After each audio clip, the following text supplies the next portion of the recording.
Bonjour à vous, ici Séverine, j'espère que vous allez bien. Dans cette vidéo, on va parler de la nouvelle lune qui arrive du 17 septembre. Je vous ai trouvé un exercice à faire qui devrait vous plaire, j'en doute pas. C'est un exercice de coaching spirituel, vous allez voir, assez sympa, qui devrait bien vous faire progresser. Je vous parlerai des grosses tendances également des planètes. Voilà.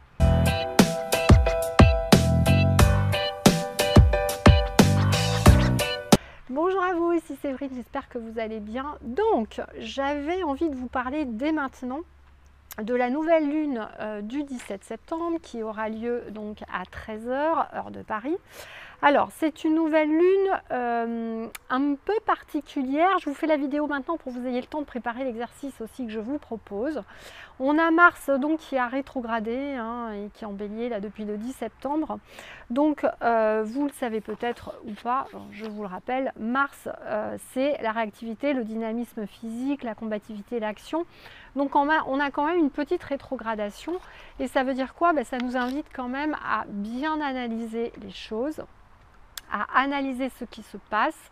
Et là, je ne suis pas du tout en train de parler de l'extérieur, je suis vraiment en train de parler de vous. Donc encore une fois, en plus avec la lune noire qui est quand même encore présente jusqu'en octobre, c'est vraiment voilà, arriver à montrer, enfin à révéler ce qui est caché. On va vous demander encore de faire une petite introspection sur vous. Du coup, je vais vous proposer un exercice à faire dans le vortex, mais il va falloir qu'il y ait une petite réflexion. Je vous explique ça ensuite.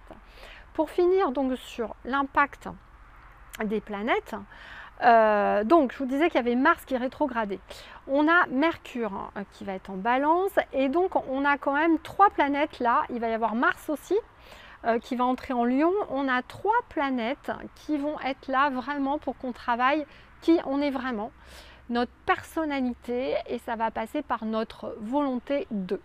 C'est-à-dire vraiment reprendre le pouvoir sur notre volonté, notre capacité à créer les choses. Vous le savez, dorénavant, enfin je vous le dis souvent dans les vidéos, notre capacité à créer notre vie et à créer cette nouvelle humanité, cette 5D, va vraiment passer par notre volonté et donc par l'affirmation de nos choix, de notre personnalité. Et on va être en plein dans ce travail pour la nouvelle lune. Voilà, donc en plus, chacune de ces planètes vont faire un carré, donc il va y avoir de fortes influences derrière, et ça va être des influences qui vont être plutôt du côté du changement des axes clés, c'est-à-dire vraiment du pilotage en tant que tel de l'énergie de la Terre. Donc c'est pas rien, on me dit qu'il y a vraiment une force là, que vous pouvez aider, donc c'est pour ça que je vais vous parler de ce travail à faire sur la révélation de votre personnalité, voilà, du renforcement de votre volonté, parce que vous allez en même temps, en faisant ça, profiter de ces énergies qui sont censées changer les énergies de la Terre et de cette 3D, bien qu'on aura quand même encore une pression, on ne va pas se le cacher. On va vraiment avoir une pression sur le matériel, les contraintes de la 3D qui vont s'opposer à cette évolution spirituelle qui est tout à fait possible. Et vraiment, d'ailleurs, les messages que j'ai reçus, c'est vraiment de vous dire que avec tout ce qui va se passer, c'est pas grave, vous avez une forte capacité à évoluer dans le spirituel et vraiment, on vous demande de ne pas rester coincé dans cette 3D, ça c'est très très important. Donc je disais qu'il y a vraiment une capacité de cette énergie à piloter l'énergie de la Terre, à piloter l'énergie des humains et à vraiment entrer dans le changement.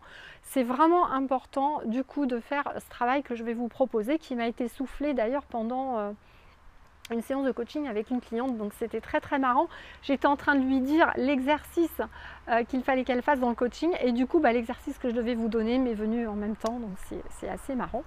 Donc il y a vraiment une volonté là sur cette nouvelle lune, les énergies présentes, je lis mes notes pour rien oublier, de passer un gros cap, de vous aider à révéler votre personnalité, de ne pas tomber dans le toute façon je ne peux rien faire, je subis. C'est vraiment, on a envie de vous dire que vous allez pouvoir créer autre chose.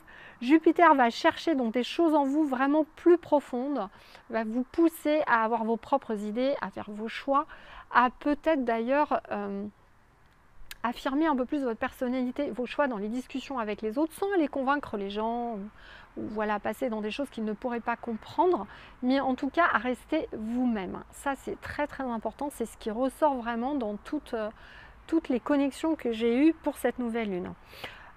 On me dit par contre, si vous avez des décisions, des choix à faire, de plutôt attendre après le 17 septembre la nouvelle lune, hein, puisque on a quand même pas mal de planètes là très influentes, mais qu'on aura quand même Neptune qui sera là aussi pour vous aider à être dans votre intuition, même si, comme je le disais tout à l'heure, vous aurez encore une forte pression dans la 3D, on ne va pas se le cacher, avec tout ce qui se passe. Et donc on aura aussi les capacités intellectuelles qui sont représentées par Mercure, qui seront là pour vous aider et pour essayer de trouver un équilibre entre ce qu'on doit garder sur la 3D et le besoin d'aller de plus en plus vers notre intuition et de laisser se développer notre cerveau intuitif reptilien. Voilà. Donc voilà un petit peu pour les influences. Tout ça, ça mène à quoi? Ça mène à cette énergie d'opposition où donc on va avoir cette forte pression de la 3D qui va vous pousser plutôt à revenir dans un état de victime, alors que toute l'énergie de l'autre côté qui va vous être apportée pour cette nouvelle lune va vous pousser à justement aller de l'avant, à reprendre votre volonté, à poser votre personnalité, à vraiment capter toutes ces énergies et devenir vraiment créateur de votre vie. Donc c'est le moment d'y aller et donc je viens à mon exercice. On va donc vous proposer, donc je vous invite à regarder les vidéos sur les vortex. Voilà, donc vous avez créé votre vortex, normalement vous avez mis un code. On va vous proposer d'aller travailler dans le vortex et donc j'ai 5 étapes pour cet exercice. Alors bien évidemment c'est la nouvelle lune, vous pouvez refaire l'échec d'abondance.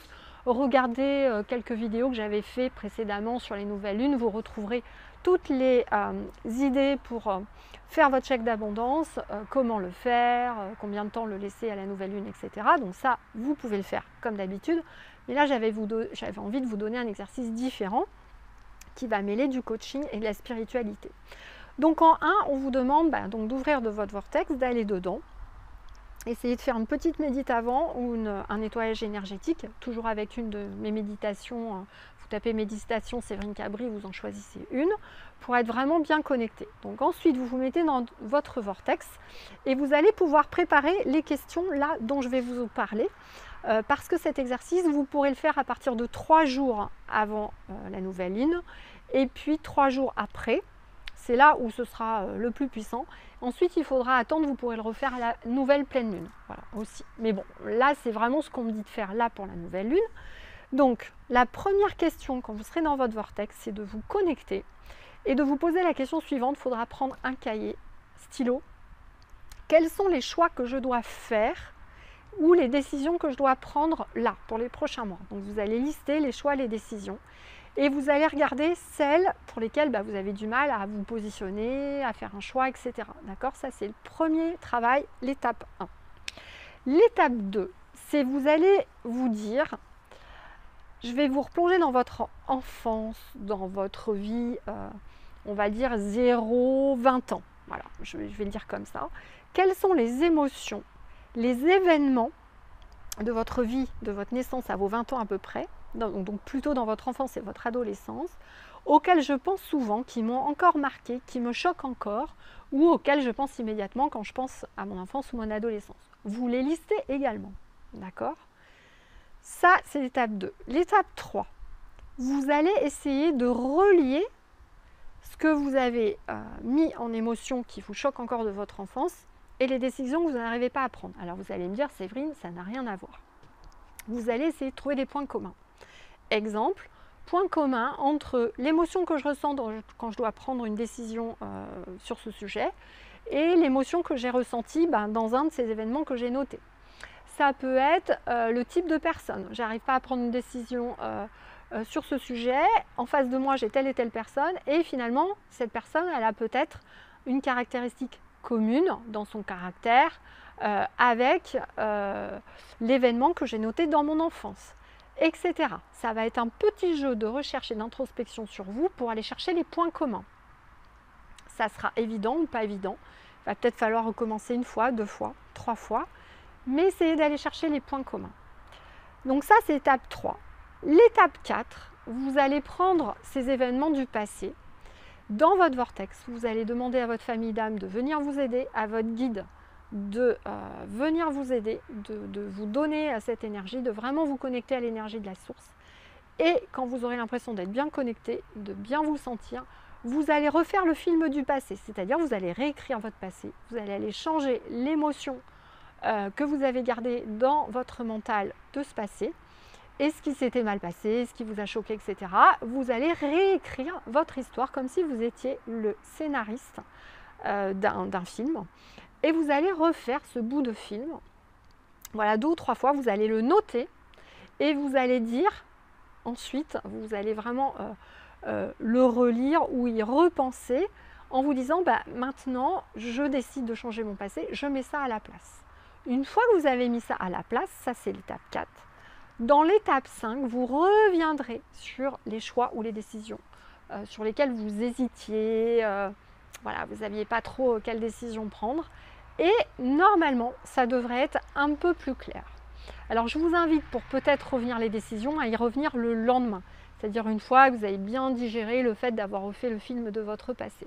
Alors, vous voyez que c'est un exercice qui vous paraît peut-être pas hyper facile, mais qui est vraiment très intéressant, qui va vous sortir des points communs auxquels vous n'auriez pas pensé, qui va vous permettre, mine de rien, de travailler avec la lune noire et de sortir des choses intéressantes cachées, qui va vous permettre de dépasser certains chocs de votre enfance ou de votre adolescence, et qui donc va vous permettre de faire des choix beaucoup plus judicieux, parce qu'en fait les choix sur lesquels vous hésitez, c'est parce que derrière il y a des émotions enquistées, et c'est souvent dans l'enfance qui, pour une raison X, dans le choix que vous devez faire, il y a des situations, des traits de caractère, un contexte où il y a au moins un point commun avec ces chocs, et c'est pour ça que vous hésitez plus là-dessus que sur autre chose. Voilà, je vous invite à essayer ça. N'hésitez pas à me poser toutes vos questions en commentaire. S'il y a quelque chose que vous n'avez pas compris, je réexpliquerai avec plaisir dans les commentaires. N'hésitez pas.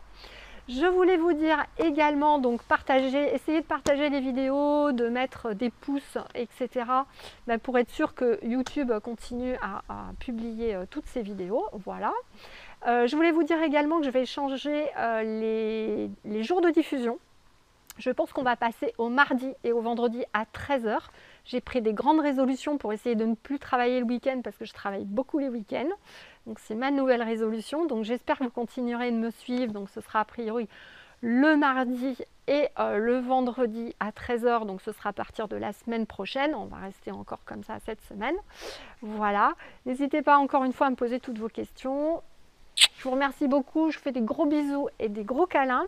Je vous dis à bientôt, et puis donc je capterai le nouveau soin de la nouvelle lune le 17, qui sera du coup autour du travail de la personnalité. Donc ce travail-là, mais je n'ai encore pas plus de détails, mais ça sera vraiment renforcer votre volonté, votre capacité à faire des choix, et une révélation autour de la personnalité. Voilà, bon, j'en saurai plus dans quelques temps, et donc je n'hésiterai pas à le partager avec vous. Je vous remercie beaucoup, je vous dis à bientôt.